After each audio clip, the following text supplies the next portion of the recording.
Good morning friends. स्वागत है आपका सक्सेस की 98 पे। मैं आज आपके लिए लेकर आया हूँ क्विज नंबर 8 यानी कि जीव विज्ञान से 8वां क्विज। आप लोगों ने अभी तक 7 क्विज देख लिया है और सातों में 20-20 क्वेश्चन का सेट दिया है मैंने। आप सेट लगाते रहो, आपके जो क्वेश्चन आंसर है ना इससे ज्यादा नहीं आने वाले एग्जाम में, ठीक है।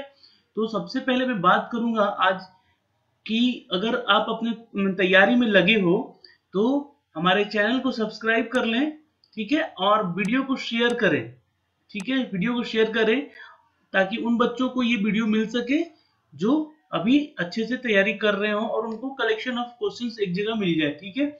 और हमारा कोई दूसरा उद्देश्य नहीं है। चलिए तो आज का हम वीडियो स्टार्ट करते हैं और देखते हैं क्विज नंबर 8 में क्या क्या है आपके लिए, किस तरह के क्वेश्चन है, क्योंकि हम जो यहाँ क्वेश्चंस करा रहे हैं वो है चैप्टर वाइज, ठीक है। और चैप्टर टू चैप्टर जा रहा है क्वेश्चन सारे। और देखिए इस बार तो देखिए हमारा जो पहला क्वेश्चन है कि भारत की प्रमुख धान्य फसल क्या है? गेहूं, मक्का, चावल, ज्वार या दलहन। हाँ देखिए आपके 5 ऑप्शन दिए हुए हैं। ये ऐसे जो क्वेश्चंस आते हैं ना एग्जाम में वो बहुत ही ज्यादा कंफ्यूज करने वाले होते हैं क्वेश्चन। यानी कि पेपर का लेवल जब टफ होता है तो क्वेश्चन के आंसर जो होते हैं वो 5 देते हैं, या यहाँ पे दे देंगे नन ऑफ दीज या ऑल ऑफ दीज, ठीक है। ठीक है, ऑल ऑफ दीज या इनमें से सभी या इनमें से कोई नहीं, कोई एक ऑप्शन नहीं, कि 5 ऑप्शन देंगे, ठीक है। तो आप ज्यादा कंफ्यूज ना होइएगा, आप पढ़ के जाइए क्योंकि जो पढ़ेगा वही करके आएगा वहां पे एग्जाम में। तो चलिए आपके पास 10 सेकंड है, आप इसका आंसर कीजिए। भारत की प्रमुख धान्य फसल क्या है? ठीक है, India main main main grown crop क्या है बताइए जल्दी से। वीट, मेज यानी कि मक्का, राइस यानी चावल, जौहर यानी कि ज्वार, और पल्स यानी कि दलहन। दलहन में किस तरह की फसल आती है आपको पता है? दलहन में किस तरह की फसल होती है? चना होता है, मैंने आपको बताया था, चना, अरहर, ये सब जो है ना ये दलहन की फसलें हैं, ठीक है। और ज्वार, ज्वार के बारे में पता है आपको? ये बहुत ही कम स्टेट में होता है एक्चुअली, गिने चुने कुछ स्टेट में होते हैं, ठीक है। ज्वार से एक आया, मैं बता दूं आपको, जूट का जो फसल होता है वो इंडिया के कुछ ही स्टेट में इसको अपनाया, सॉरी इसको उपज की जाती है, ठीक है। जूट फसल की याद रखिएगा। एक यहाँ ऑप्शन ये भी दे सकता है कि जूट फसल किससे कैसे कौन कौन स्टेट में सबसे ज्यादा होती है, ठीक है। ये क्वेश्चन आ चुका है जो मैं बोल रहा हूँ, ठीक है। तो देखिए जूट का जो खेती करने का फसल है वो मेनली बिहार, बंगाल और उड़ीसा में है, ठीक है। और बहुत सारे फसल हैं इंडिया में होते हैं, जो कॉफी होती है, ठीक है। तो कॉफी मेनली साउथ में होती है, केरला, कर्नाटका, तमिलनाडु मेन स्टेट है उसके कॉफी के। पर यहाँ पूछ रहा है कि भारत की प्रमुख धान्य फसल कौन है, तो जो आपका आंसर है वो है सी यानी कि चावल। चावल जो है सिर्फ भारत में ही नहीं, भारत तो क्या पूरे वर्ल्ड का ना सबसे प्रमुख फसल है चावल, ठीक है। और इंडिया जो है रैंक करता है नंबर 2 पे, ठीक है। चावल उत्पादन देशों में इंडिया जो है नंबर 2 पे रैंक करता है। चलिए ठीक है, नेक्स्ट क्वेश्चन देख लेते हैं यहाँ। और एक चीज और बता दूं कि 42% जो है खेती होती है चावल की इंडिया में, और 34% टेरिटरी जो स्टेट है हमारे, ठीक है, और वहां होती है 34% टोटल जो जितनी भी स्टेट है हमारे। चलिए, दालें किसका एक अच्छा स्रोत है? ठीक है, प्रोटीन की, वसा की, कार्बोहाइड्रेट की, और या सेलुलोज की? जल्दी बताइए। देखिए जो सेलुलोज होता है ना उसका एक मैं बता दूं, C6 आई थिंक H10O5, ठीक है। ये सेलुलोज का एक सूत्र है, ठीक है, केमिकल वो है इसका फॉर्मूला है सेलुलोज का। तो ये तो प्रोटीन नहीं, सॉरी ये तो जो है एक अच्छा स्रोत नहीं है दालों के लिए, क्योंकि इसमें सेलुलोज आ गया, ठीक है। कार्बोहाइड्रेट, कार्बोहाइड्रेट क्या है? तो कार्बोहाइड्रेट में जैसे कैसे फूड आते हैं, तो जैसे कार्बोहाइड्रेट में मक्का हो गया, ठीक है, पोटैटो हो गया, पोटैटो हो गया, या फिर फाइबर्स टाइप के जो फसल होती हैं, ठीक है, वो आती हैं कार्बोहाइड्रेट्स में। वसा, आई थिंक वसा है आपका राइस, ठीक है, राइस में फैट बहुत होता है, तो ये नहीं हो सकता था, यानी कि ऑप्शन जो ए है वो आपका है राइट आंसर। दाल में प्रोटीन की मात्रा सबसे ज्यादा होती है। आंसर नोट कर लीजिएगा, ठीक है, हाँ सही है आपका आंसर। चलिए नेक्स्ट क्वेश्चन देखते हैं। किस वनस्पति खाद्य में अधिकतम प्रोटीन होती है? चलिए ये फिर से क्वेश्चन आ गया, किस वनस्पति खाद्य में, ये वनस्पति खाद्य की बात कर रहा है अब यहाँ पे, ठीक है। Which vegetable diet has the maximum protein? अरहर तो एक किस्म का दाल हो गया, दाल में प्रोटीन पाया जाता है, अभी हमने पढ़ा, ठीक है। सोयाबीन, मटर या चना, ठीक है, ये सारी फसलें जो हैं, ये किस तरह फसलें हैं? ये सारी दलहन फसलें हैं, ठीक है। तो अब बताइए कि इसका आंसर क्या है? सबसे ज्यादा प्रोटीन किसमें पाया जाता है? तो हम आपका आंसर बता देते हैं, इसका आंसर है बी, यानी कि सोयाबीन, ठीक है। सोयाबीन में 36 ग्राम तक प्रोटीन पाया जाता है, ठीक है।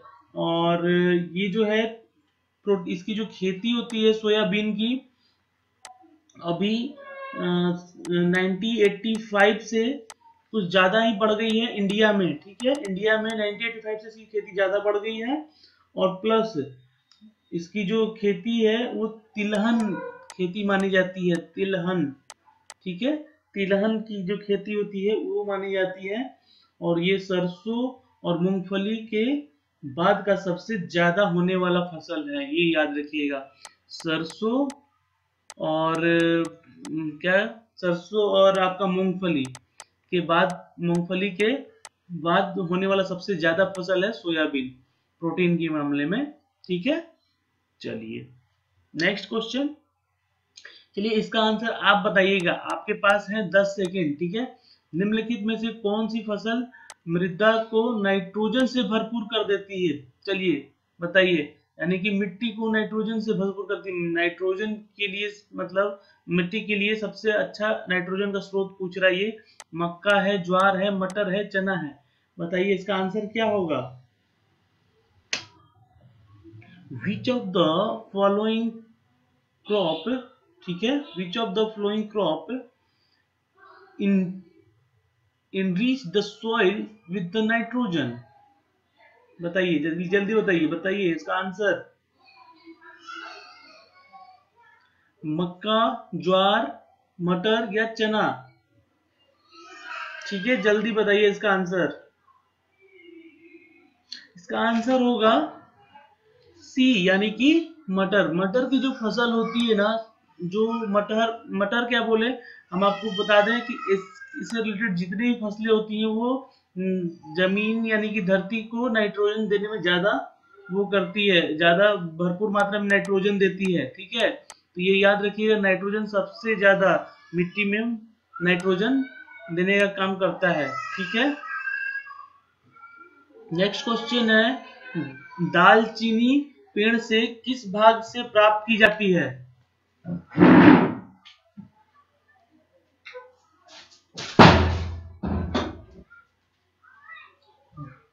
दालचीनी सबसे ज्यादा दालचीनी पेड़ किस भाग से प्राप्त की जाती है? पुष्प, जड़, छाल, पत्तियां। आपके सामने ऑप्शंस हैं 4, ठीक है, और आपकी जो आंसर है वो है इसका सी, यानी कि छाल, ठीक है। ये आपको क्वेश्चन मैंने पहले भी पीपीटी में वीडियो में दिया हुआ है, ठीक है। दालचीनी पेड़ के किस भाग से प्राप्त की जाती है? तो वह छाल से, ठीक है।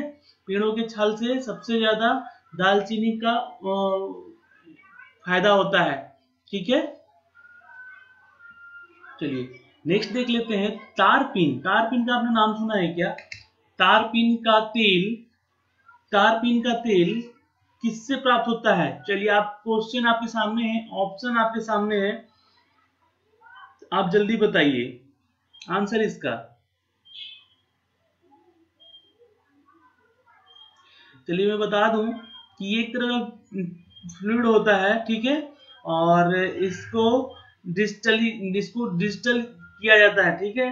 किस लिए? तो इससे जो ये पेड़ों से निकलता है, एक तो पहले बता दूं, ठीक है, जो जीवित पेड़ होते हैं, लाइव ट्री होते हैं, उनसे निकलता है ये।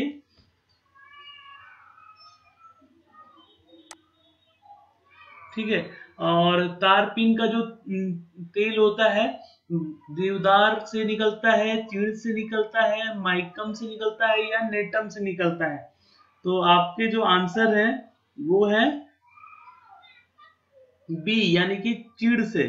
ठीक है, चीड़ क्या होता है? तो चीड़ एक तरह का पौधा होता है जिससे ये तेल निकाली जाती है। ठीक है, तो इसके बारे में आपको मैं बताऊंगा अभी कि सॉरी, इसका जो आंसर है आई थिंक ए होना चाहिए। ठीक है, ये आंसर गलत है, यहाँ पे देखिए, इसको नोट कर लीजिएगा। ये आंसर है इसका ए, देवदार के पेड़ से निकलता है ये। ठीक है, तारपीन का जो तेल है वो किससे प्राप्त होता है? तो देवदार से प्राप्त होता है, याद रखिएगा। ये देवदार के पेड़ से निकलता है, ये मैंने अभी बताया थोड़ी देर पहले कि ये पेड़ से निकाला जाता है इसका तेल, तो वो है देवदार के पेड़ से। ठीक है, और इसका आंसर बी नहीं होगा, इसका आंसर होगा ए, यानी कि देवदार। लिटमस प्राप्त होता है, लिटमस बताइए, जीवाणु से, शैवाल से, कवक से या लाइकिन से? ये क्वेश्चन आपका पुराना है और इसके बारे में भी मैंने बताया था आपको लास्ट कुछ वीडियो में। चलिए आप बताइए इसका आंसर क्या है, जल्दी से जल्दी आंसर कीजिए आप लोग। Litmus is obtained.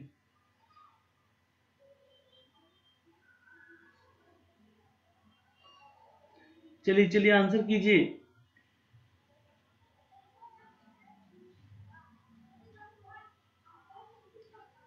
जीवाणु से, शैवाल से, कवक से या लाइकिन से? तो इसका आंसर है लाइकिन से। ठीक है, जो लिटमस होता है वो एक तरह का चारकोल होता है। ठीक है, इसका जो एक केमिकल वो होता है, बता दूं मैं आपको, NO2HO।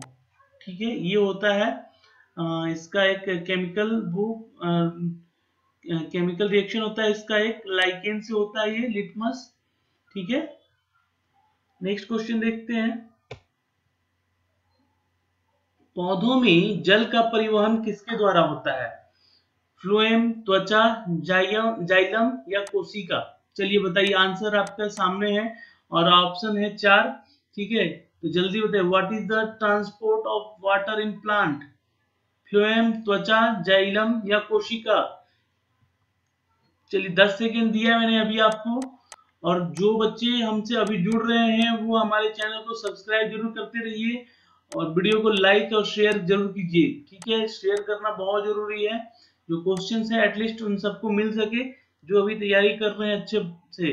ठीक है, तो चलिए इसका आंसर हम बता देते हैं आपको। इसका आंसर है जाइलम। ठीक है, पौधों में जल का परिवहन यानी कि जो ट्रांसपोर्ट होता है वाटर का, वो होता है जाइलम के थ्रू, याद रखिएगा इसको। ठीक है, और नेक्स्ट क्वेश्चन है, भूमि में पौधों की जड़ों के लिए उपलब्ध जल होता है, बताइए, गुरुत्वीय जल, आर्द्रताग्राही जल, कोशिका जल या इनमें से कोई नहीं? Are there water available for the plant roots in the land? Gravitational water, humidifier water, capillary water या नन ऑफ दीज? ठीक है, तो आपका जो आंसर है वो है सी, यानी कि कोशिका जल। भूमि में पौधों की जड़ों के लिए उपलब्ध जल होता है। जो जो भी वृक्ष है उसका मान लीजिए अगर जड़ है, जो जड़ होता है उसका जो जल प्राप्त करता है, ठीक है, उपलब्ध जल जो होता है नीचे उसको मिलता है जड़ों को, वो होता है कोशिका जल कहते हैं उसको। ठीक है, नेक्स्ट क्वेश्चन देख लेते हैं। पौधों की वृद्धि के लिए कितनी आवश्यक तत्वों की जरूरत होती है? चलिए बताइए, इसका आंसर है 5, 11, 15 या 16। How many essential element are needed for the growth of plant? ठीक है, 5, 11, 15 और 16। आपका जो आंसर है वो आप 10 सेकेंड के अंदर दीजिए जल्दी से। जितने लोग जुड़ रहे हैं हम लोगों से, प्लीज सब्सक्राइब करते रहें चैनल को और लाइक करते रहें वीडियो को। ठीक है, और सबसे अच्छा है शेयर कर लें वीडियो को अपने फेसबुक से या फिर अपने व्हाट्सएप पे या अपने इंस्टा पे। ठीक है, आप हमें शेयर कीजिए आप उन बच्चों को फायदा उठाई दीजिए जो हमसे जुड़ रहे हैं या फिर जो तैयारी कर रहे हैं एग्जाम की। ठीक है, चलिए इसका आंसर बताइए जल्दी से। इसका आंसर है डी यानी कि 16। पौधों की वृद्धि के लिए 16 तत्व की जरूरत होती है। अब वो 16 तत्व क्या है वो आप गूगल कीजिए यहाँ से। ठीक है, और उसके बारे में हम नेक्स्ट वीडियो में इसका क्वेश्चन लेकर आएंगे। ठीक है, इस टॉपिक से। चलिए नेक्स्ट क्वेश्चन में हरिमहीनता किसकी कमी से होता है? तो जो आपका आंसर है वो है ए यानी कि मैग्नीशियम के द्वारा होता है। ठीक है, मैग्नीशियम की कमी होने से क्लोरोफिन जो होता है वो पौधों में कम हो जाता है, यानी कि मैग्नीज होता है पौधों में। इस तरह के तत्व आवश्यकता क्लोरोफिन की निर्माण करते हैं। ठीक है, यह नाइट्राइट से नाइट्रेट बनने में महत्वपूर्ण भूमिका निभाता है। ठीक है, याद रखिएगा, नाइट्राइट से नाइट्रेट बनने की महत्वपूर्ण भूमिका निभाता है कौन? मैग्नीज। ठीक है, Mg फॉर मैग्नीज है। इसकी कमी से पौधों की पत्तियां भूरी हो जाती हैं। ठीक है, तो हरिमहीनता खत्म हो जाती है इनमें। ठीक है, वो पत्तियां भूरी होने लगती हैं और manganese is the right answer. Manganese के कारण क्या होता है पौधों में कि उनके क्लोरोफिन जो होता है वो उसका निर्माण कम हो जाता है होना। ठीक है, मैग्नीज चलते ही क्लोरोफिन का निर्माण होता है और इसका आंसर है ए यानी कि Mg मैग्नीज। वाष्पोत्सर्जन होता है, क्या होता है? जड़ों से, सभी वायवीय भागों से, तनों से या पत्तियों से। ठीक है, इवोपरेशन होता है किससे? रूट से, फ्रॉम द पेनिमेटिक पार्ट्स और फ्रॉम द स्टीम या लीव से। इसका आंसर है बी यानी कि सभी वायवीय भागों से। ठीक है, वाष्पोत्सर्जन। ठीक है, इवोपरेशन क्या होता है? तो होता है ऑल द पेनिमेटिक पार्ट। ठीक है, पौधों में वाष्पोत्सर्जन का नाम सुना होगा ना आपने, वो होता है सभी वायवीय भागों से। ठीक है, चलिए वाष्पोत्सर्जन मापी यंत्र कौन सा है? इनमें से कौन सा? क्लोरो क्लाइनोमीटर, पोटोमीटर, हाइग्रोमीटर या इनमें से कोई नहीं? What is the evaporation machine? काइनोमीटर, पोटोमीटर, हाइग्रोमीटर या नन ऑफ दीज? तो इसका आंसर है बी यानी कि पोटोमीटर। ठीक है, तो इस सब क्वेश्चंस को नोट करते जाइएगा आप लोग। ठीक है, सारे क्वेश्चंस को नोट करते जाइएगा और इसका आंसर भी नोट कीजिएगा। ठीक है, और क्वेश्चंस सारे इंपॉर्टेंट है, जो आ चुके हैं वो भी और जो आने वाले हैं वो भी। चलिए नेक्स्ट, पौधों में वाष्पोत्सर्जन की क्रिया किसमें होती है? देखिए अभी वेपोरेशन से ही सारे क्वेश्चन है। ट्रांसपिरेशन यानी कि वेपोरेशन। ठीक है, पत्ती, जड़, तना या पूरा पौधा, पौधों में वाष्पोत्सर्जन की क्रिया किसमें होती है? तो वो होती है डी यानी कि पूरा पौधा। ठीक है, वायवीय भागों से ही होती है। ठीक है, तो पूरा पौधा ही जो होता है वो क्या होता है? वाष्पोत्सर्जन करने की प्रक्रिया करता है पूरा पौधा। ठीक है, याद रखिएगा। तो नेक्स्ट क्वेश्चन देख लेते हैं। प्रकाश संश्लेषण की क्रिया में निम्नलिखित में से कौन आवश्यक है? सूर्य का प्रकाश, क्लोरोफिल, कार्बन डाइऑक्साइड या इनमें से सभी? बताइए। प्रकाश संश्लेषण यानी कि बात हो रही है यहाँ पे फोटोसिंथेसिस की। इससे क्वेश्चन रिलेटेड आ चुके हैं एग्जाम में और मैंने भी अपने पिछले वीडियो में दे चुका हूँ इसके क्वेश्चन। ठीक है, सूर्य का प्रकाश है, क्लोरोफिल है या कार्बन डाइऑक्साइड है? इसका आंसर है डी यानी कि ये सभी होते हैं प्रकाश संश्लेषण की क्रिया में। सूर्य का प्रकाश जरूरी होता है, क्लोरोफिल का डेवलपमेंट होता है या और कार्बन डाइऑक्साइड CO2। ठीक है, कार्बन डाइऑक्साइड भी बनते हैं, यानी कि ये सभी होते हैं और ये सभी आवश्यक हैं निम्नलिखित में ये प्रकाश संश्लेषण होने की प्रक्रिया के लिए। नेक्स्ट क्वेश्चन देख लेते हैं, ये भी है सेम उसी टॉपिक से। प्रकाश संश्लेषण की क्रिया में निम्नलिखित में से क्या बाहर निकलता है? बताइए, ये क्वेश्चन बचपन से पढ़ते आ रहे हैं आप लोग। इसका आंसर दीजिए। ऑक्सीजन, हाइड्रोजन, क्लोरीन या कार्बन डाइऑक्साइड?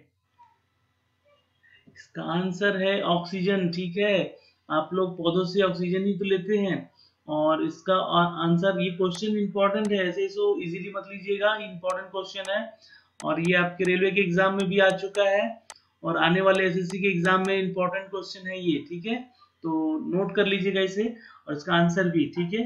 नेक्स्ट क्वेश्चन देखते हैं, प्रकाश संश्लेषण से ही है कि क्रिया कब होता है, प्रकाश संश्लेषण की क्रिया कब होता है, केवल रात में, केवल दिन में, दिन और रात दोनों, या दिन में अथवा रात में। चलिए बताइए, प्रकाश संश्लेषण यानी कि ऑक्सीजन जो हम लोग पौधों से लेते हैं वो कब लेते हैं, जाहिर सी बात है दिन में, क्योंकि रात में तो जो पौधे होते हैं वो खुद ऑक्सीजन, बहुत सारे ऐसे पौधे जो खुद ऑक्सीजन लेते हैं और CO2 छोड़ते हैं, ठीक है, जिसमें से पीपल, बरगद का जो पेड़ होता है उनके नीचे रात को इसलिए नहीं साइंटिफिक रीजन है इसका, रात में नहीं सोने दिया जाता है पीपल और बरगद के पेड़ के नीचे या नीम के, क्यों, क्योंकि रात में वो CO2 छोड़ते हैं और ऑक्सीजन लेते हैं, तो आपसे अगर ऑक्सीजन लेगा तो आपके अंदर सांस लेने की बीमारी ज्यादा बढ़ सकती है, इसलिए रात को पेड़ के नीचे ना सोएं, ठीक है। नेक्स्ट क्वेश्चन देख लेते हैं, श्वसन मापन यंत्र यानी ऑटोमीटर, रेस्पिमीटर, पोटोमीटर, अभी ये क्वेश्चन रिपीट हो गया है शायद, ठीक है, तो जल्दी बताइए, ऑटोमीटर, रेफ्रिजरोमीटर या पोटोमीटर या हाइग्रोमीटर। 10 सेकेंड दिया है मैंने आपको अभी, और मैं बता दूं कि जो बच्चे हमसे जुड़ चुके हैं, सब्सक्राइब कर चुके हैं, उनको बहुत बहुत थैंक्स है, और प्लीज शेयर कीजिए वीडियो को, ठीक है, वीडियो को शेयर कीजिए ताकि सारे क्वेश्चंस जो हैं आपके फ्रेंड सर्कल को डिस्ट्रीब्यूट हो सके, ठीक है, और वो भी तैयारी अच्छे से कर सके। चलिए नेक्स्ट क्वेश्चन, सॉरी इसका आंसर बता दो, इसका आंसर है बी यानी कि रेस्पिरोमीटर, ठीक है, जो श्वसन मापने का यंत्र होता है, ठीक है, याद रखिएगा। नेक्स्ट क्वेश्चन है, प्रकाश संश्लेषण में हर पौधे द्वारा कौन सी गैस छोड़ी जाती है, जल्दी बताइए, ये सब क्वेश्चन आपके बेसिक क्वेश्चंस हैं, और कार्बन डाइऑक्साइड, ऑक्सीजन, नाइट्रोजन, ठीक है, प्रकाश संश्लेषण में हरे पौधे द्वारा कौन सी गैस छोड़ी जाती है, जाहिर सी बात है ऑक्सीजन ही छोड़ी जाती है, क्योंकि हम ऑक्सीजन लेते हैं और वो CO2 लेते हैं, ठीक है, तो ये याद रखिएगा, हमारा छोड़ा हुआ CO2 वो लेते हैं और हम उनका छोड़ा हुआ O2 हम लेते हैं, ठीक है, तो oxygen is the right answer. Next question देख लेते हैं, फल पकाने वाला हार्मोन कौन सा होता है, तो इथिलीन, ऑक्सीजन, जिबरिन या इन सभी। तो फल पकाने वाला, जो देखो फल जो आप देखते होंगे कि बहुत सारा मार्केट में कच्चा फल आता है, उसको पका के लोग बेचते हैं, ठीक है, तो हम लोग कहते हैं ना कि ये फल दवा से पका हुआ, तो वो कौन सा दवा होता है इसके चलते फल पकता है, तो आंसर है आपका एथिलीन, एथिलीन डालते हैं उस दवा में, ठीक है, इसके चलते फल जल्दी पक जाता है। तो चलिए आज के लिए बस इतना ही, आप मिला लीजिए कि आप 20 में से कितने सही किए हो, और हमें कमेंट भी कीजिए, ठीक है, और शेयर कीजिए वीडियो को जितना हो सके, ठीक है, और अपने दोस्तों को बता दीजिए कि जो लाइफ साइंस का क्लास है उसे आप, उसका जो वीडियो है, ठीक है, वो पूरा देखें, ताकि सारे क्वेश्चन जो हम हर रोज आपको 20 क्वेश्चन करा रहे हैं, ये चैप्टर वाइज क्वेश्चन कराए जा रहे हैं, ठीक है, और टॉपिक बाय टॉपिक ही आपका क्वेश्चन आता है यहाँ पे, तो आप इससे तैयारी अच्छे से कर लें, और हम आपके साथ हैं, इससे ज्यादा कुछ नहीं आने वाला है। चलिए तो आज के लिए इतना ही, बहुत बहुत धन्यवाद आप लोगों का हम लोग हमारे साथ बने रहने के लिए, ठीक है, सब्सक्राइब जरूर कर लीजिएगा और शेयर वीडियो को जरूर कीजिएगा। Bye bye.